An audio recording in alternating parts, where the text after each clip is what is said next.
دوستای از کانال بانوی با سلیقه، به کانال ما خوش اومدین. امروز با هم دیگه میخوایم کیک شربتی یا همون کیک باقلوا درست بکنیم. موادی که نیاز داریم: تخم مرغ 3 عدد، روغن مایع 3/4 لیوان، شکر 1 لیوان سرخالی، آرد شیرینی پزی 2 لیوان، ماست 3/4 لیوان، بیکینگ پودر 2 قاشق مرباخوری، زعفرون کوبیده نصف قاشق چایخوری و وانیل هم نصف قاشق چایخوری.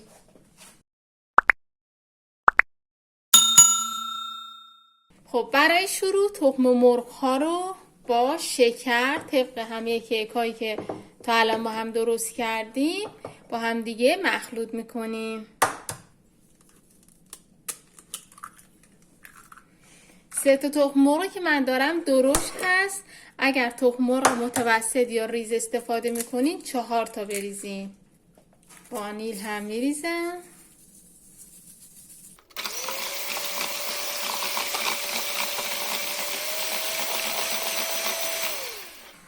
شکر رو کم کم، همون حینی که تخم مرغ رو هم میزنیم شکر رو هم کم کم میریزیم تا تموم بشه.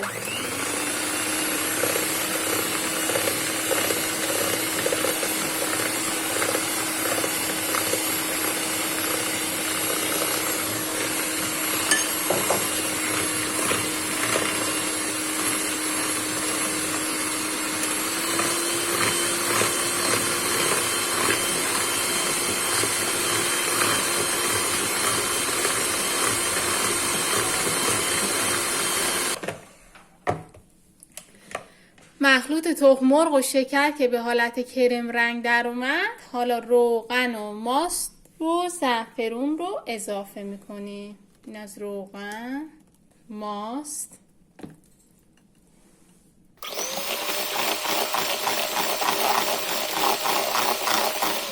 زعفرون هم 1 قاشق غذاخوری اضافه میکنیم، زعفرونی که آف کردیم. میتونین اضافه هم نکنین زعفرون رو توی این مرحله، تو همون شربتش اضافه بکنین دیگه، سلیقه‌ای هست. خب حالا آرد و بیکینگ پودر رو با هم دیگه مخلوط میکنیم، 3 بار علک میکنیم و به موادمون اضافه میکنیم. آرد رو توی 3 مرحله به مواد اضافه میکنیم، با دور کند همزن هم میزنیم.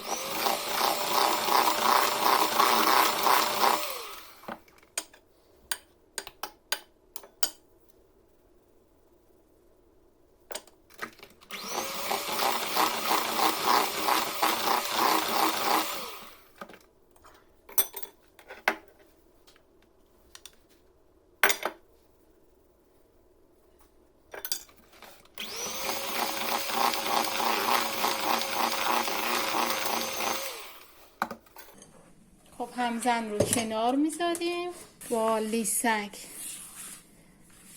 هم میزنیم در حد اینکه حالا مخلوط بشه، خیلی نباید هم بزنیم این مواد کیک رو، چون کیکمون خوب پف نمیکنه.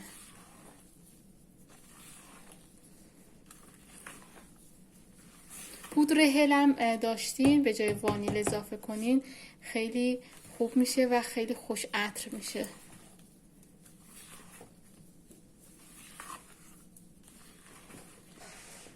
مواد رو توی قالب میریزیم و داخل فری که از قبل با دمای 180 درجه گرم کردیم میذاریم تا کیکمون بپزه. قالب هم حتما قبلش با کره‌ای که از داخل فریزر در آوردین چرب بکنین. سطح کیکمون رو صاف میکنیم. کیک رو چند بار میزنیم روی سطح کارمون تا حباب‌های داخلش خارج بشه. بعد میذاریم داخل فر. دوستان عزیز، کیک ما آماده شده. من از داخل فر در آوردم. الان میذارم اینجا خنک بشه، کاملا خنک بشه. حالا میرم سراغ درست کردن شهد روی کیک. نصف پیمونه شکر دارم. به همراه یه پیمون آب میذارم روی حرارت تا شکر حل بشه. تو این فاصله نباید هم بزنیم اصلا. خب شکر که حل شد گلاب رو میریزم و زعفرون رو.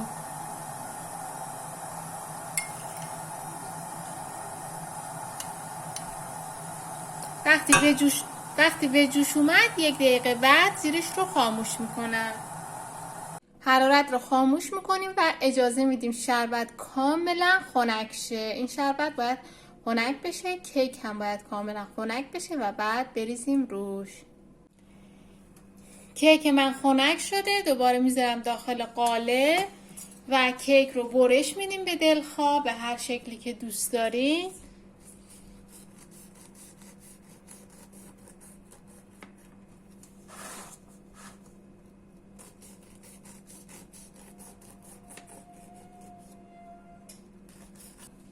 و شربت هم میریزیم روش.